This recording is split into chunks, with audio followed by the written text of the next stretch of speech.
أعوذ بالله من الشيطان الرجيم. بسم الله الرحمن الرحيم.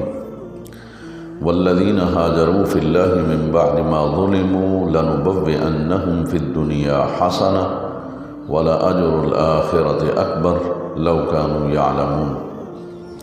الذين صبروا وعلى ربهم يتوكلون. صدق الله مولانا العظيم.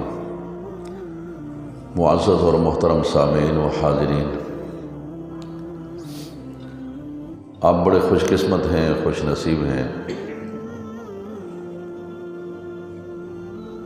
اللہ کا گھر تو چھوٹا ہو یا بڑا رقبے کے لحاظ سے، لیکن عظمت کے لحاظ سے وہ بہت بڑا ہوتا ہے۔ ایسی محمد نصر اللہ کو نعت پڑھتے ہوئے یہ بات یاد آئی، میں نے کہا آپ سے شیئر کروں۔ آپ کو فخر ہونا چاہیے، مومن مسجد سے ماشاءاللہ جہاں محمد نصر اللہ جیسا ثنا خان اور نعت خان اپنی آواز، اپنے انداز سے شہرت پاتا جا رہا ہے، اس سے پہلے کئی نوجوان جو بریگیڈ سے تعلق رکھتے تھے انہوں نے نعت شریف پڑھی، بہت پیاری اچھی نعتیں پڑھیں، بہت پیارا سلام پڑھتے رہے۔ اب وہ جہاں جہاں بھی ہیں، بعض سے میرا رابطہ بھی ہے، وہ ماشاءاللہ وہاں پر کام کر رہے ہیں، دل خوش ہوتا ہے۔ اسی طرح سے یہ جو درس قرآن کا سلسلہ جاری ہے نا، قرآن کی برکت سے مومن مسجد جو ہے دنیا بھر میں ماشاءاللہ سے ایک اعلیٰ مقام رکھتی، بڑی بات میں نے کر دی، دنیا بھر میں بڑا مقام رکھتی یہ قرآن کی برکت۔ کبھی کبھی اس نہج پر بھی آپ سوچا کریں کہ مومن مسجد کا یہ اعزاز ہے۔ یہ درس بھی ہماری ہجرت کے بعد بھی 25 سال سے تو یہ جاری ہے ماشاءاللہ۔ شکل کوئی بھی رہی ہو، صورت کوئی بھی رہی ہو، بعض دفعہ وقت بھی اور ہوتا تھا، کبھی ظہر میں کبھی عصر میں، لیکن ایک سلسلہ تھا، وہ چل رہا تھا اور چلتا ہے، چلتا رہے گا قیامت تک انشاءاللہ۔ تو یعنی اس کو بھی آپ اپنی نظر میں رکھا کریں۔ مسجد چھوٹی نہیں، مسجد کا مقام اور آپ کا مقام بہت بلند ہے۔ کیوں؟ اللہ کی کتاب کو سننے کے لیے آپ یہاں پر تشریف لاتے ہیں، اور یہ بڑے اعزاز کی بات ہے۔ تسلسل کے ساتھ سلسلہ درس قرآن و سنت جاری ہے، اور آج سورہ نحل کی آیت نمبر 41 سے تلاوت کرنے کا شرف حاصل کیا ہے۔ اللہ تبارک و تعالی نے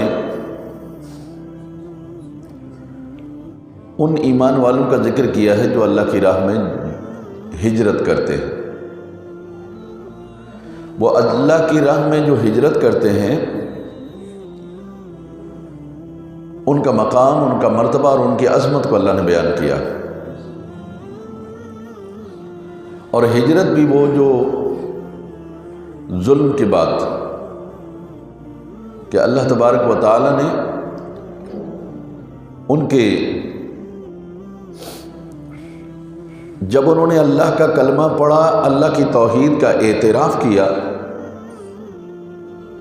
میں کبھی کبھی یہ بات کہا کرتا ہوں کہ اللہ کی راہ پر چلنا یا اللہ کے دین کو قبول کرنا یہ کوئی پھولوں کی سیج نہیں ہے، یہ کانٹے بھرا بستر ہے بھائی۔ آپ کو لوگوں کے تانے نہیں چھوڑیں گے، لوگوں کی باتیں نہیں چھوڑیں گی آپ کو۔ اور وہ جو اس وقت مسلمان تھے ان کے ساتھ یہی ہوا۔ اب یہ مختلف مفسرین نے الگ الگ لکھا کہ یہ ہجرت حبشہ کی طرف جانے والے لوگ جو ہیں ان کے بارے میں ہے۔ ان کو مکہ مکرمہ میں جینے نہیں دیا جا رہا تھا، ان کا ناطقہ بند کر دیا گیا تھا، اور جو بھی ایمان لاتا تھا اس کو سزائیں دی جاتی تھی۔ کبھی تپتی ہوئی ریت پر لٹایا جاتا تھا، کبھی ریت پر لٹا کر پھر گرم پتھر ان کے سینوں پر رکھے جاتے تھے، کبھی آگ کی سزا دی جاتی تھی، کبھی کوڑے مارے جاتے تھے، انہیں باندھ کر بھوکا پیاسا رکھا جاتا تھا۔ جو ظلم و ستم وہ کر سکتے تھے وہ سب انہوں نے کیا۔ یہ سارا ظلم و ستم اس پر وہ صبر کرتے رہے۔ نہ صرف یہ کہ انہوں نے صبر کیا، برداشت کیا، بلکہ ان کو اپنے رب پر یہ توکل، یہ امید، یہ بھروسہ تھا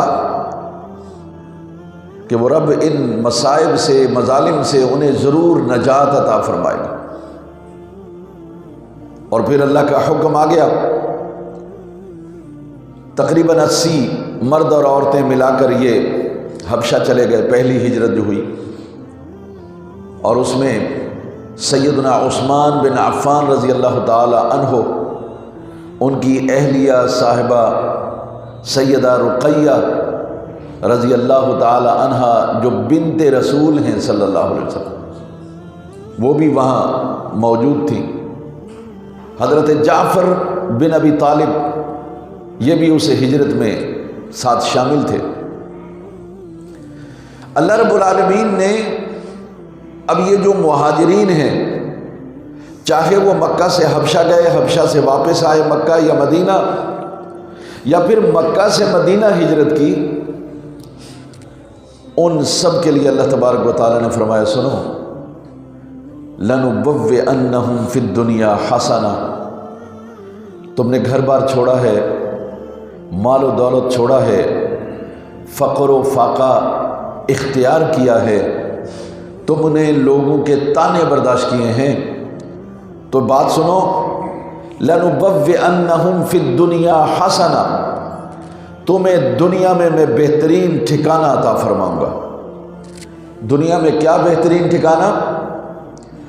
مدینہ جیسی بستی جہاں اللہ کے محبوب بستے ہیں، وہ مہاجرین کو اللہ تعالیٰ نے عطا فرما دی کہ یہاں رہو میرے محبوب کے ساتھ، جو رحمت للعالمین بھی ہے اور قاسم نعمت بھی ہے، اس کے ساتھ رہو، اس پر رحمتیں نازل ہوں گی تو تم پر بھی اللہ کی رحمتیں نازل ہوں گی۔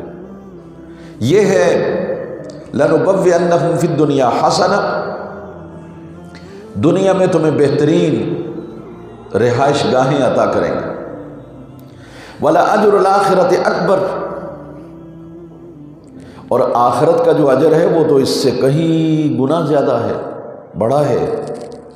لَوْ كَانُوا يَعْلَمُونَ، اب یہ رب العالمین کی رحمت ہے، فرمایا کاش کہ انہیں پتہ چل جاتا، وہ جان لیتے کہ اللہ کی رحمت کتنی بڑی ہے، تو لوگ ہجرت سے انکار نہ کرتے اور اللہ کے دین سے راہ فرار اختیار نہ کرتے، بلکہ اسے وہ قبول کر لیتے، تو دنیا میں بھی اچھی رہائش گاہیں ملتی اور آخرت میں بھی آسائشیں انہیں دی جاتی۔ یہ رب العالمین نے مہاجرین کے لیے فرمایا۔ اور الذین صبروا، اللہ کہہ رہے ہیں یہ مہاجرین وہ ہیں جنہوں نے صبر کیا ہے،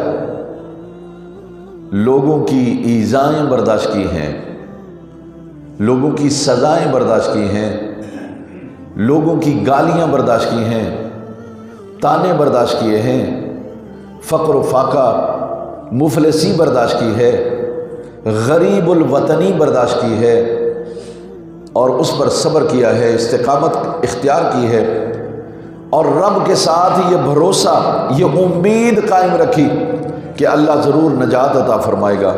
اس لیے اللہ تبارک و تعالیٰ نے دنیا کو اندر ان کے لیے بہترین اجر رکھا ہے، اور آخرت میں اس سے بھی بڑا اجر۔ سیدنا عمر بن خطاب رضی اللہ تعالی عنہ جب وہ مہاجرین میں کوئی چیز تقسیم فرماتے، ہدیتاً، تحفتاً یا مال غنیمت، تو علی الاعلان فرمایا کرتے تھے، یہ لے لو، خوشی خوشی لے لو، یہ وہ ہے جو اللہ نے دنیا میں تمہارے لیے رکھا ہے، یہ لے لو۔ اور یاد رکھو وَلَلْآخِرَ وَالْأَجْرُ الْآخِرَةِ اکبر، اور آخرت کا اجر تو اس سے بھی بڑا ہے۔ اور یہ آیت پڑھ کے ان کو سناتے تھے کہ یہ جو میں تمہیں دے رہا ہوں اپنی طرف سے نہیں دے رہا ہوں، یہ اللہ نے دنیا میں تمہارا حصہ رکھا تھا، میں تمہیں عطا کر رہا ہوں، تمہارے سپرد کر رہا ہوں، اور آخرت میں اللہ نے بہت بڑا اجر تمہارے لیے تیار کر رکھا ہے۔ اب یہ جو مہاجر ہیں صرف وہی نہیں ہے جو اپنا وطن چھوڑ دے۔ بخاری شریف میں کتاب الایمان کے اندر ہجرت کا جہاں باب ہے وہاں یہ بات بھی موجود ہے کہ ہجرت صرف گھر بار کو ترک کر دینے کا نام نہیں ہے۔ وہ ہجرت جو ایمان اور کفر میں فرق تھی وہ مکہ سے ہجرت تھی، جب ہجرت کا حکم آ گیا تھا۔ اس کے بعد اب ایمان اور کفر کے اندر فرق والی ہجرت ختم ہے، وہ بند ہے۔ اب ہجرت وہ ہوگی کہ ہمیں ہمارے ملک کے اندر اسلامی نظام کے مطابق زندگی بسر نہیں کرنے دی جا رہی ہے، لہذا اس نیت سے کہ میں اپنے دین پر عمل کر سکوں میں افغانستان چلا جاؤں، تو میری یہ نیت یہ مہاجرین کی طرح گویا میں وہاں جا کر امن سکون سلامتی کے ساتھ بھرپور طریقے سے اللہ کے دین پر عمل کروں گا، یہ ہجرت ہے۔ اور یہ بھی ہجرت ہے کہ کوئی شخص گناہ ترک کرے اور نیکی کی طرف آ جائے، وہ حرام چھوڑ کر حلال کی طرف آ جائے، بے نمازی کی جو صفت اس کے اندر پائی جاتی ہے، بے نمازی ہونا، اس کو ختم کرے، نمازی بن جائے، قرآن سے جو غفلت کر رہا تھا اسے چھوڑ دے، قرآن کی تلاوت شروع کر دے، تو برائی کو ترک کر کے نیکی کی طرف آنا یہ بھی ہجرت کہلاتا ہے۔ اور یہ وہ مہاجر ہیں، ظاہر ہے یہاں بھی زبانوں کے تانے تو دیے جاتے ہیں نا، ارے بڑا نمازی بن گیا ہے،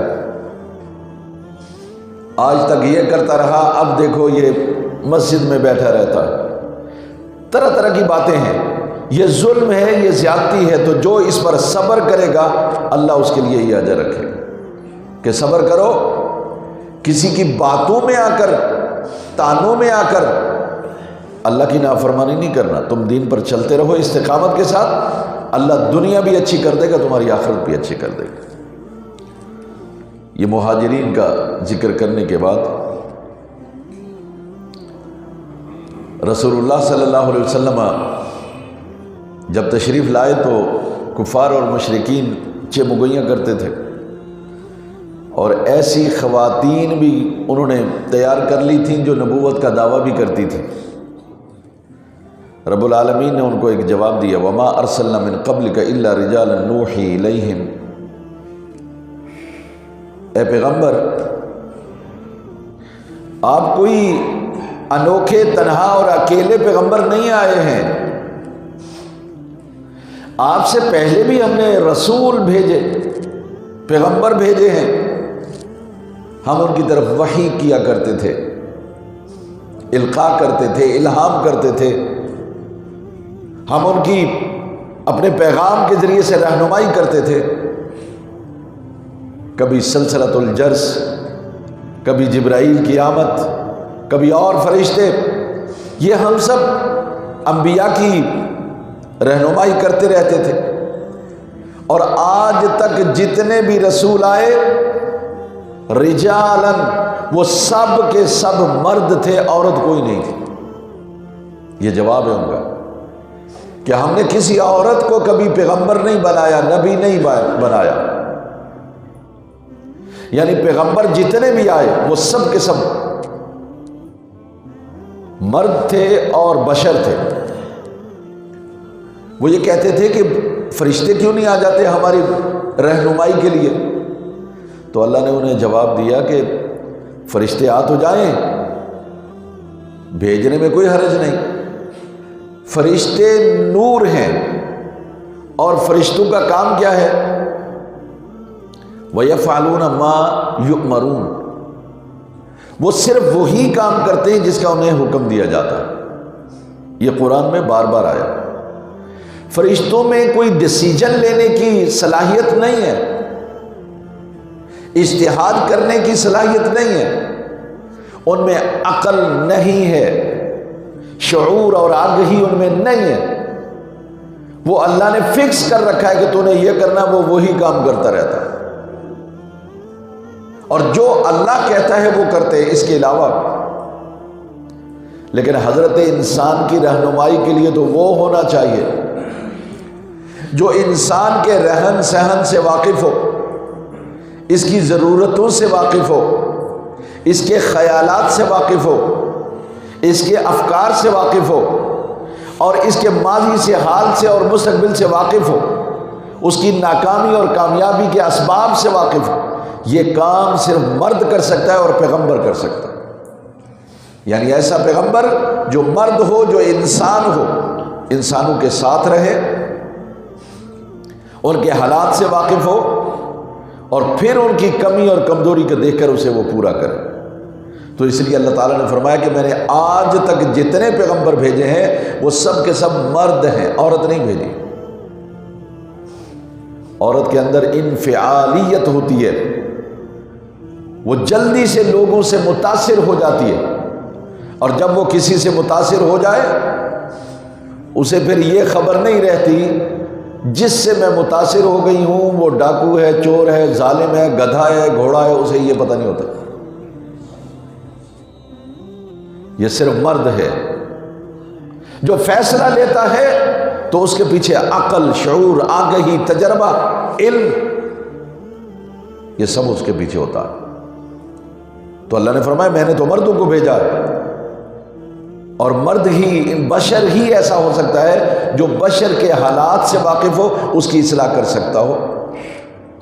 فرمایا اگر تمہیں کوئی شک ہے نا، اگر تمہیں شک ہے کہ نہیں جی عورتیں بھی ہوئی ہیں یا فرشتے بھی ہوئے ہیں پیغمبر، تو فَاسْأَلُوا أَهْلَ الذِّكْرِ إِن كُنتُمْ لَا تَعْلَمُونَ۔ تمہیں اگر معلوم نہیں ہے نا تو جو اہل ذکر ہیں، اہل الذکر ہیں، ان سے پوچھی۔ ذکر کے معنی علم، ذکر کے معنی قرآن، ذکر کے معنی کتاب۔ تو علماء نے یہ کہا کہ قرآن کو تو وہ مانتے نہیں تھے، جو وحی رسول اللہ صلی اللہ علیہ وسلم پر نازل ہوتی تھی اسے وہ نہیں مانتے تھے۔ تو یہاں مراد یہ ہے کہ اہل الذکر یعنی یہود و نصارہ اور اہل کتاب، جاؤ جا کے ان سے پوچھو۔ اگر آپ سیرت کا مطالعہ کریں گے تو آپ کو یہ ملے گا کہ مشرکین مکہ رسول اللہ صلی اللہ علیہ وسلم کے متعلق وہ چاہے کچھ معلومات لینا چاہتے ہوں یا سازشیں تیار کر رہے ہوں، مدینہ ضرور جاتے تھے یہودیوں سے مشاورت کرنے کے لیے، ان سے مشورہ کرتے تھے۔ اور میں یہ سمجھتا ہوں کہ اگر یہود مدینہ مشرکین مکہ کو غلط راہ پر نہ ڈالتے، انہوں نے رسول اللہ صلی اللہ علیہ وسلم کے متعلق غلط فہمی میں نہ ڈالتے، تو مشرکین مکہ ایمان لے آتے۔ لیکن یہ کیونکہ وہاں جاتے تھے، ان سے بات کرتے تھے، مشورہ کرتے تھے، وہ ان کا ان پر رعب قائم تھا۔ جو صاحب علم ہوتا ہے، جو ایجوکیٹڈ ہوتا ہے، جو لرنڈ مین ہوتا ہے، اس کی دوسروں پر دھاک قدرتی طور پر بیٹھی ہوئی ہوتی، وہ لوگ اس سے متاثر ہوتے۔ تو اس لیے اللہ نے فرمایا فَاسْأَلُوا أَهْلَ الذِّكْرِ، یہ اہل کتاب سے پوچھو نا۔ کوئی عورت آئی ہے کبھی پیغمبر؟ کسی فرشتے کو اللہ نے پیغمبر بنایا؟ اس کا مطلب ایک اور بھی ہے، جب کوئی بات تمہیں معلوم نہ ہو تو بھائی اہل علم کوئی بھی ہو اس سے جا کر پوچھو۔ اس کا مطلب یہ ہے یہودی ہو، عیسائی ہو، ملحد ہو، ہندو ہو، کوئی بھی ہو، جو علم رکھتا ہے بس آپ اس کے پاس چلے جائیے، اس سے پوچھ کے آئیے۔ اللہ نے یہ نہیں کہا کہ مسلمان کے پاس ہی جانا، نہیں، جہاں سے علم ملے وہاں سے لے لو، یہ تمہاری گم شدہ میراث ہے۔ تو اس بات میں کبھی ہمیں شرمندہ نہیں ہونا چاہیے کہ اب میں ہندو سے سیکھوں، اب میں سکھ سے سیکھوں۔ یہاں کا ہمارا ایک نوجوان بچہ دنیا کی خاک چانی رزق کے لیے جانا پڑتا ہے، لیکن آج کل ایک بہت بڑے کاروبار سے وابستہ ہے. میں نے اس سے پوچھا یہ تو نے سیکھا کہاں سے؟ تو اس نے کہا میں نے ایک سکھ سے سیکھا. کہا وہ یہ پیزا بڑا اچھا بناتا تھا اور میں اس کے پاس سیکھنے لگ گیا، پھر اس نے مجھے ایسا سکھایا کہ اب میں خود استاد بن گیا ہوں. وہ کاروبار ایک بہت بڑے کاروبار سے وابستہ ہے اس کا اپنا. یعنی علم کہیں سے بھی آپ کو ملے، فن، ہنر، ٹیکنالوجی کہیں سے بھی آپ کو ملے آپ لے لیں. یہ قرآن کہہ رہا ہے علم کہیں سے بھی حاصل کرو، ان کو تم لا تعلمون، جب تم نہیں جانتے ہو. اور یہ ضروری نہیں ہے ہر بندہ سب کچھ جانتا ہو. بعض دفعہ چھوٹی چھوٹی باتیں بھی ہمارے ذہن میں نہیں ہوتی، ہمیں پوچھنا پڑتا. یہ ایک حسن ہے زندگی کا، علم کا، علم پھیلانا اور علم حاصل کرنا، اس کا یہ حسن ہے. سوال کرنا، معلومات لینا، کیوں، کیا، کیسے، کب، یہ سوالات ہیں. کیا کریں، پوچھا کریں. اللہ کہہ رہے کہ میں نے اس لیے تمہیں کہا ہے کہ اہل الذکر سے پوچھو، کیونکہ بالبینات والزبر، ہم نے یہ روشن دلائل اور یہ کتابیں جو پہلے نازل کی ہیں قرآن سے پہلے، ان میں ہم نے دلائل کے انبار لگا دیے ہیں. اہل کتاب سے جا کے پوچھو، وہ تمہیں بتائیں گے. یعنی یہ جو تمہارے ذہن میں ہے کہ پیغمبر فرشتے ہونے چاہیے یا عورت ہونی چاہیے، یا ہیں یا ہوں، تو ذرا دیکھو ان سے پوچھو، کیا کبھی ایسا ہوا کہ اللہ نے کسی فرشتے کو پیغمبر بنایا ہو یا کسی عورت کو بنایا ہو؟ تمہیں اہل کتاب بتائیں. فرمایا وانزلنا الیک الذکر، اے محبوب ہم نے آپ کی طرف ذکر یعنی قرآن ہم نے آپ کی طرف نازل کیا. قرآن کا ایک نام ہے الذکر، یاد دہانی کرانے والا. تو ہم نے آپ کی طرف ذکر نازل کیا ہے. کیوں؟ لِتُبَيِّنَ لِلنَّاسِ، تاکہ آپ لوگوں کو وضاحت کر کر کے بتائیں کہ اللہ یہ کہتا ہے، اللہ یہ کہتا ہے، اللہ یہ کہتا ہے. لِتُبَيِّنَ لِلنَّاسِ، تاکہ آپ لوگوں پر واضح کر دیں مَا نُزِّلَ إِلَيْهِمْ، جو ان کی طرف نازل کیا گیا. اس کا مطلب یہ ہے کہ کوئی اگر یہ کہے کہ میں حدیث اور سنت کے بغیر قرآن کو سمجھ لوں گا، یہ والی آیت بتا رہی ہے کہ مَا نُزِّلَ إِلَيْهِمْ، جو آپ کی طرف ان کی طرف نازل کیا گیا ہے وہ آپ انہیں بتائیں گے وضاحت کے ساتھ. کیوں؟ قرآن میں کوئی مجمل حکم آ جاتا ہے، کوئی مبہم بات آ جاتی ہے، اس کی تشریح اور تفسیر صرف پیغمبر کر سکتا ہے. کوئی شخص دنیا کا کتنا بھی عاقل و بالغ ہو، عقل مند اور دانش و بینش رکھتا ہو، اس کو اجازت نہیں ہے کہ قرآن کے الفاظ یا اس کے احکامات کی تعبیر وہ اپنی مرضی سے کر سکے. ایسا نہیں، بلکہ قرآن کے ہر حکم کی تعبیر وہی ہوگی جو پیغمبر نے کر دی ہے. وَلَعَلَّهُمْ يَتَفَكَّرُونَ، اے محبوب تاکہ یہ آپ کی بتائی ہوئی باتوں میں غور و فکر کریں. یہ آیت یہ بتا رہی ہے کہ قرآن بغیر سنت اور بغیر حدیث کے قرآن ہمارے پاس نہیں رہ سکتا. نہ ہم اسے سمجھ سکتے ہیں، نہ اپنا سکتے ہیں، نہ عمل کر سکتے ہیں، نہ نافذ کر سکتے ہیں. اور ایسی بے شمار باتیں ہیں، مثال کے طور پر بڑی بڑی بات، نماز، روزہ، حج، زکوٰۃ، وضو، یہ موٹی موٹی بات ہے. قرآن میں اس کا ذکر موجود، لیکن اجمال کے ساتھ ہے، مجمل ہے. میرے رسول نے اپنے عمل سے اس کی تفسیر بتائی کہ وضو کرنا کیسے ہے، حج پہ جانا کیسے ہے، کرنا کیسے ہے، زکوٰۃ دینی کیسے ہے، کس کس کو دینی ہے، اور اسی طرح جمع کیسے کرنی ہے، اور روزہ کیسے رکھنا ہے، کب رکھنا ہے، کب سے کب تک رکھنا ہے، اس دوران میں کیا ہوگا. یہ ساری باتیں کس نے بتائیں؟ حدیث نے اور سنت نے. تو منکرین حدیث و سنت، ان کو اللہ تبارک و تعالیٰ نے یہاں ان کا راستہ روک دیا کہ جو سنت کا انکار کرے گا وہ گویا کہ وہ قرآن کا انکار کر رہا ہے، جو حدیث کا انکار کرے گا گویا وہ قرآن کا انکار کر رہا ہے۔ اس لیے میں یہ جملہ کہا کرتا ہوں، قرآن یہ اللہ تبارک و تعالیٰ کی کتاب ہے، احکامات ہیں، اور یہ جو حدیث اور سنت ہے یہ قرآن کی فصیل ہے، اس کی محافظ ہے، اس کی نگران ہے۔ دنیا کی کوئی طاقت، کوئی شخص کتنا بھی بڑا عالم و فاضل ہو، وہ اپنی مرضی سے قرآن کی تعبیر اور تشریح نہیں کر سکتا۔ اگر آپ پڑھنے سے تعلق رکھتے ہو تو ایک شخص کا نام ہے ڈاکٹر خضر یاسین، اس نے ایک کتاب لکھی اور مجھے بھیجی، علم تفسیر پر تنقید، نام آپ دیکھ لیں، علم تفسیر پر تنقید۔ مجھے لمبی چوڑی بات نہیں کرنی ہے، مجھے صرف یہ سمجھانا ہے کہ منکرین سنت اور حدیث کیسے ہوتے ہیں۔ اس نے گفتگو ایسی کی، اس نے کہا قرآن یہ اللہ کی کتاب ہے اور اس کی تشریح نہیں کی جا سکتی، تفسیر نہیں کی جا سکتی۔ نکتہ دیکھیے بھئی، کیوں نہیں کی جا سکتی؟ کہا اس کی تفسیر اور تشریح اگر کریں گے تو یہ ماننا پڑے گا کہ اللہ کو ہمیں سمجھانا آیا نہیں، اللہ ہمیں سمجھا نہیں پایا ہے، اب ہم اسے سمجھا رہے ہیں۔ کتنی خطرناک بات ہے۔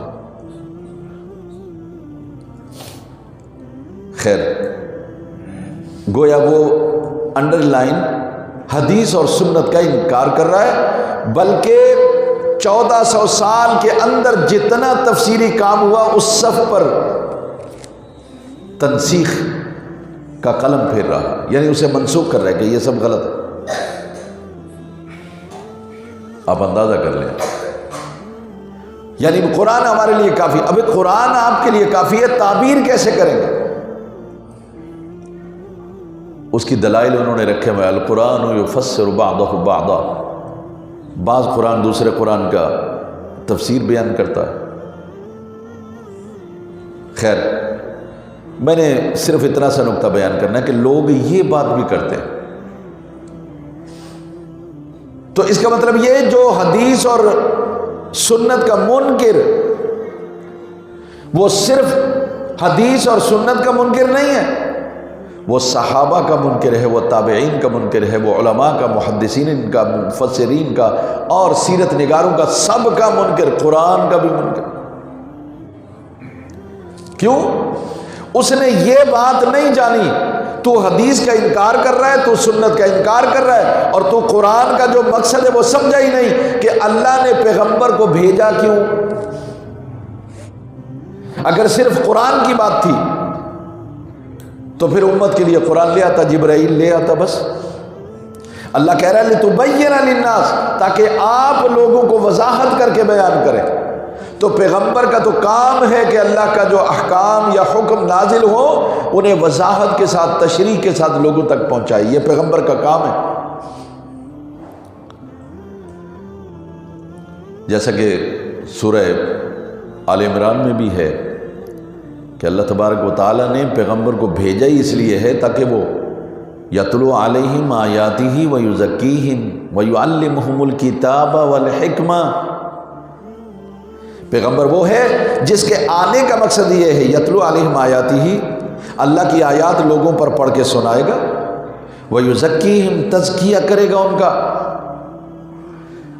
اس کا مطلب ہے تزکیہ پیغمبر کرے گا، آیت قرآن کی پڑھے گا، تزکیہ خود پیغمبر کرے گا، عمل سے، اخلاق سے، کردار سے۔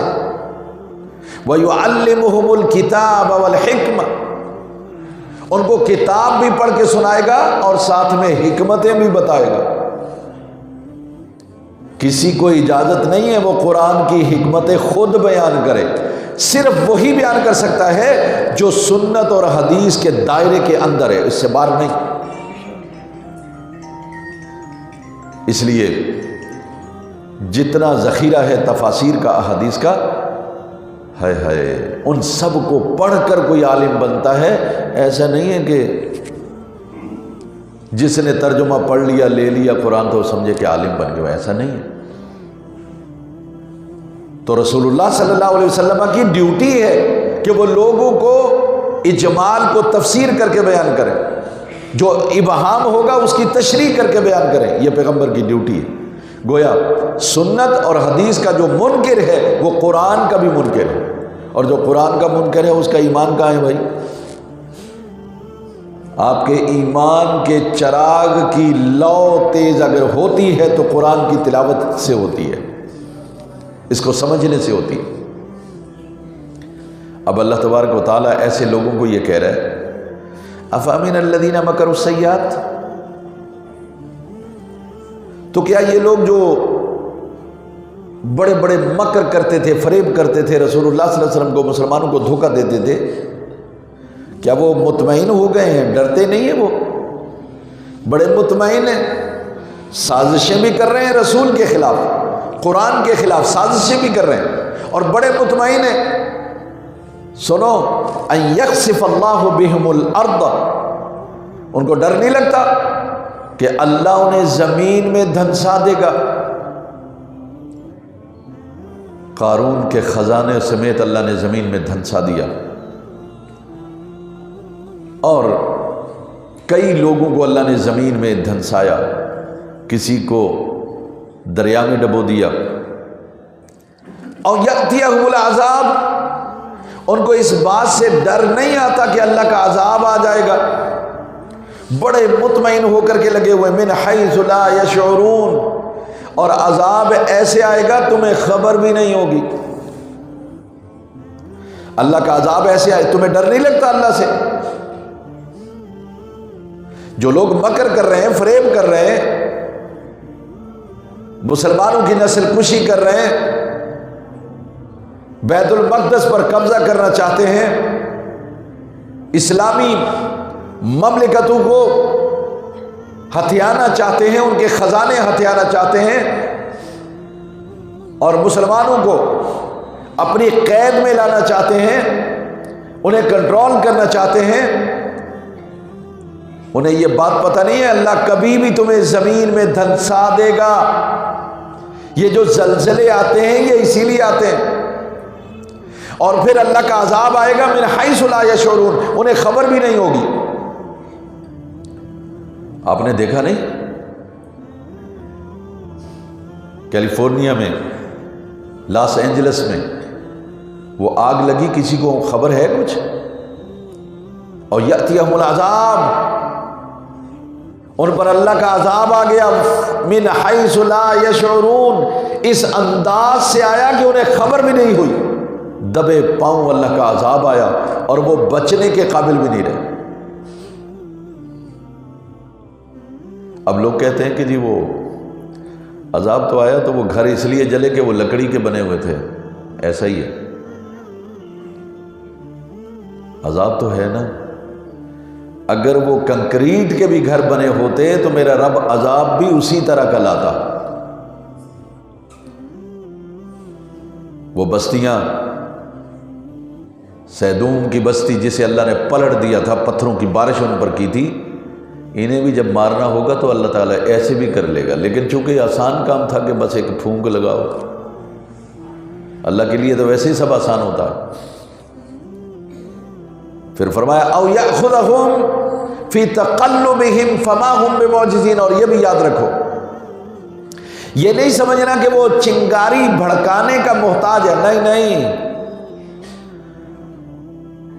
تم دنیا بھر میں چل پھر رہے ہوگے، تمہارے قافلے آ رہے ہوں گے، جا رہے ہوں گے، تم کاروبار کر رہے ہوگے، تجارت ہو رہی ہوگی، گاڑیاں چل رہی ہیں، بحری جہاز چل رہے ہیں اور ہوائی جہاز چل رہے ہیں، سب امن ہے، سکون ہے، راوی چین لکھ رہا ہوگا، لیکن فرمایا سنو، وہ چلتے چلتے بھی کایا پلٹ دے گا، تمہیں خبر نہیں ہوگی۔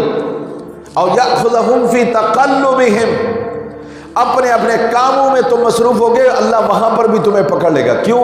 ان بطش ربک لشدید، تمہارے رب کی پکڑ بہت سخت ہے۔ اور کوئی اس سے بچ نہیں سکتا. فما ہم بمعجزین، اور وہ اللہ کو عاجز نہیں کر سکتے، نہ اس سے بھاگ سکتے ہیں، نہ جان بچا سکتے ہیں، نہ کوئی کسی کی سفارش لا سکتے ہیں، نہ کسی کو خرید سکتے ہیں. فما ہم بمعجزین، وہ اللہ کو عاجز نہیں کر سکتے. اس کا مطلب یہ ہے کہ بندے کو اللہ سے ڈرنا چاہیے. اگلی آیت، او یأخذہم علی تخوف، یا پھر اللہ تبارک و تعالی انہیں خوف میں مبتلا کر دے، عذاب ایسا آئے جو خوف میں مبتلا کر دے. فرمایا فإن ربکم لرؤوف الرحیم، لیکن رب العالمین بڑا مہربان ہے اور رحم فرمانے والا ہے.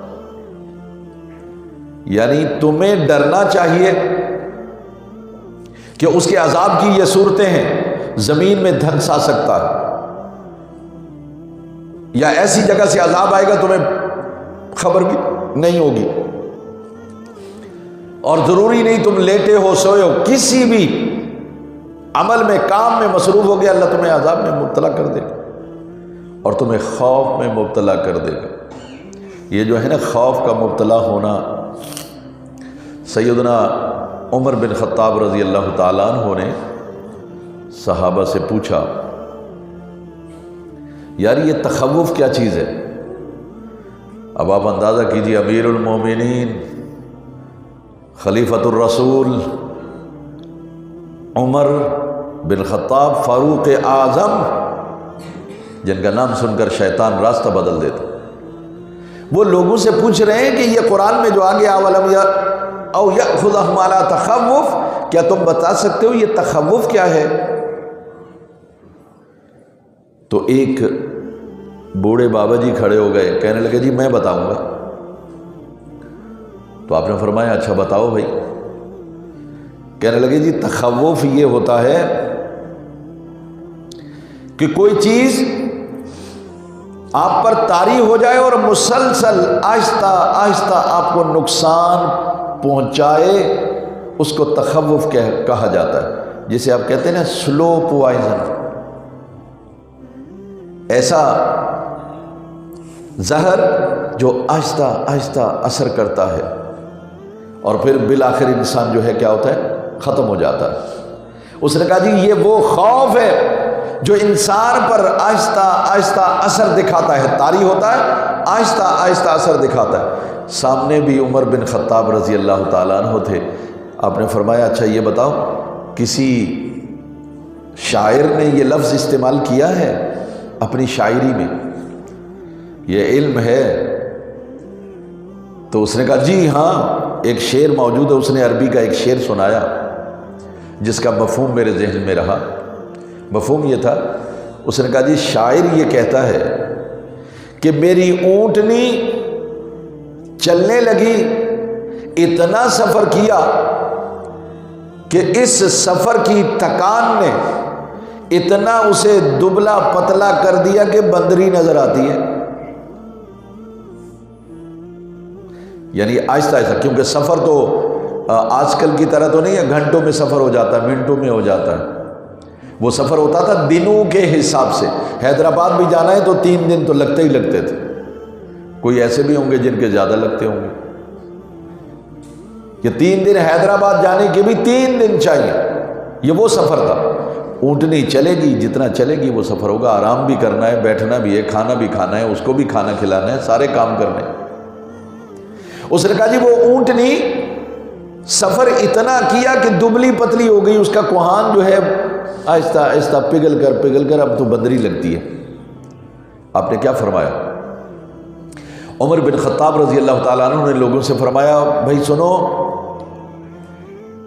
یہ زمانہ جاہلیت کا جو اشعار ہیں نا ان کو سیکھا کرو، یہ علم سیکھا کرو. اس سے ہمیں لغت کا علم اور ادب کا علم، فصاحت و بلاغت کا علم حاصل ہوتا ہے، کیونکہ یہ ہمیں معنی بتاتے ہیں. اس کا مطلب یہ ہے کہ لٹریچر جو پڑھا جاتا ہے وہ کسی بھی لینگویج کا، کسی بھی زبان کا ہو سکتا ہے. اردو کا لٹریچر ہے، انگلش کا ہے، عربک کا ہے، کوئی بھی ہے. وہ لٹریچر پڑھا ہی اس لیے جاتا ہے تاکہ معانی اور مفاہیم اور اس کے لغت اور دیگر باتیں اس کے بارے میں معلومات حاصل ہوتی ہیں۔ تو اس کا مطلب یہ زمانہ جاہلیت کے جو اشعار ہمارے ہاں مدارس میں پڑھائے جاتے ہیں ان کا یہ مقصد ہے تاکہ لغت پر ہمیں عبور حاصل ہو جائے، ہمیں پتہ ہو کہ یہ عربوں میں یہ لفظ استعمال ہوتا۔ یہ سیکھنا اتنا ضروری ہے، اس کے بغیر ہم قرآن سمجھ نہیں سکتے ہیں۔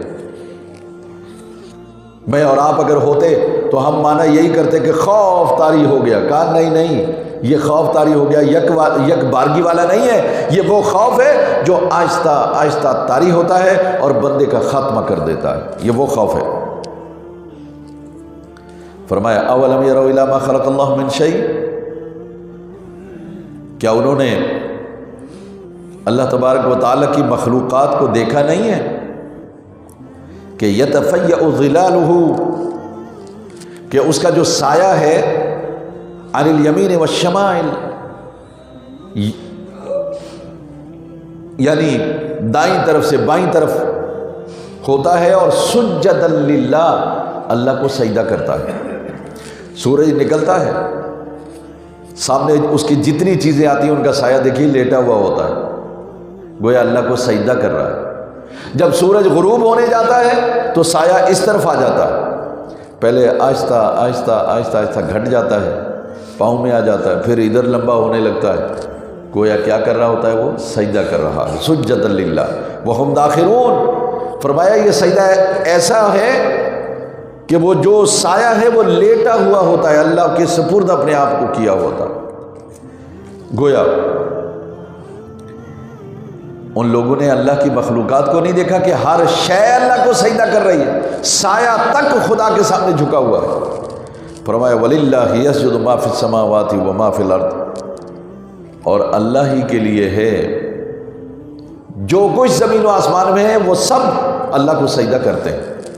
من دابہ، وہ چاہے جانور ہوں، حیوانات ہوں، والملائکہ، یا فرشتے ہوں، وہم لا یستکبرون، یہ سب خدا کے سامنے عاجزی سے جھکے ہوئے ہیں، تکبر کوئی نہیں کرتا۔ یہ فرشتے، یہ جانور، نہ امتحان ہے ان کا، نہ آزمائش ہے ان کی، وہ فکس ہے، جو اللہ نے حکم دینا وہ فرشتے کریں گے، ان سے بات پرس نہیں ہوگی، کیونکہ وہ وہی کرتے ہیں جو اللہ کہتا ہے، وَيَفْعَلُونَ مَا يُؤْمَرُونَ۔ اور جانور، ان کے اندر بھی فیڈ ہے، جو گوشت کھاتا ہے وہ گھاس نہیں کھائے گا، جو گھاس کھاتا ہے وہ گوشت نہیں کھائے گا۔ جیسے اللہ نے اس کو سکھا دیا ہے رہنا سہنا ویسا ہی کرے گا، اس کے علاوہ نہیں۔ یہ انسان ہے، پیدا ہوتا ہے تو کچھ اور ہوتا ہے، تھوڑا سا بڑا ہوتا ہے کچھ اور ہوتا ہے، پھر آگے چلا جاتا ہے کچھ اور ہوتا ہے، غریب ہوا تو کچھ اور ہو گیا، امیر ہوا تو کچھ اور ہو گیا، ہر روز رنگ بدلتا ہے، گھر بدلتا ہے، عقل بدلتا ہے، کاروبار بدلتا ہے، گاڑیاں بدلتا ہے، پتہ نہیں کیا کیا بدلتا ہے۔ یہ عقل ہے، یہ شعور ہے، اور تکبر بھی اس کے اندر پایا جاتا ہے سب سے زیادہ۔ اللہ یہ کہہ رہا ہے کہ وہ جن کو میں نے فکس کر دیا وہ تو تکبر کر نہیں رہے، تم کیوں تکبر کرے؟ یخافون ربہم، وہ اپنے رب سے ڈرتے ہیں، یخافون ربہم من فوقہم ویفعلون ما یؤمرون، وہ اپنے رب کا خوف اپنے اوپر طاری کر کے رکھتے ہیں اور صرف وہی کرتے ہیں جو انہیں حکم دیا جاتا ہے۔ یہ جو فرشتے ہیں یا جانور ہیں ان کو اللہ نے پابند کر دیا ہے، جب ہر شے خدا کے سامنے جھکی ہوئی ہے، اے حضرت انسان تیرا سر خدا کے سامنے کیوں نہیں جھکتا؟ تیرا دل مصطفیٰ کے سامنے کیوں نہیں جھکتا؟ تو عاجزی اختیار کیوں نہیں کرتا؟ اور یہ جانور ہو کر، یہ فرشتہ ہو کر، یہ وہی کرتا ہے جو اسے حکم دیا گیا ہے، تو اپنی مرضی کیوں کرتا پھر رہا ہے؟ تو نفس کے پیچھے کہاں لگا ہوا ہے؟ تو شیطان کے پیچھے کہاں لگا ہوا ہے؟ تجھے بھی چاہیے کہ وہی کر جس کا حکم تجھے اللہ نے دیا ہے۔ تو اللہ سے یہ دعا کرنی چاہیے کہ اللہ ہمیں دین کی سمجھ بھی عطا فرما، اور جو تیرے احکامات ہیں ان کو سمجھنے، اس کو اپنانے کی توفیق عطا فرما۔ رب العالمین ہم سب کو دین اور دنیا کی دولت سے مالا مال فرمائے۔ الحمدللہ رب العالمین والصلاة والسلام علی سید الانبیاء والمرسلین وعلى آله وأصحابه أجمعين رب زدنا علما نافعا وعملا مقبولا ولسانا ذاكرا وقلبا منورا وإيمانا مستقيما ودعاء مستجابا رب اشرح لي صدري ويسر لي أمري واحلل عقدة من لساني يفقهوا اللهم اجعل من الذين يستمعون القول فيتبعون أحسنه تمام بیماروں کو میرے مالک شفا کاملہ عاجلہ عطا فرما، صحت اور تندرستی عطا فرما کہ زیادہ سے زیادہ اپنی یاد نصیب فرما برحمتک یا ارحم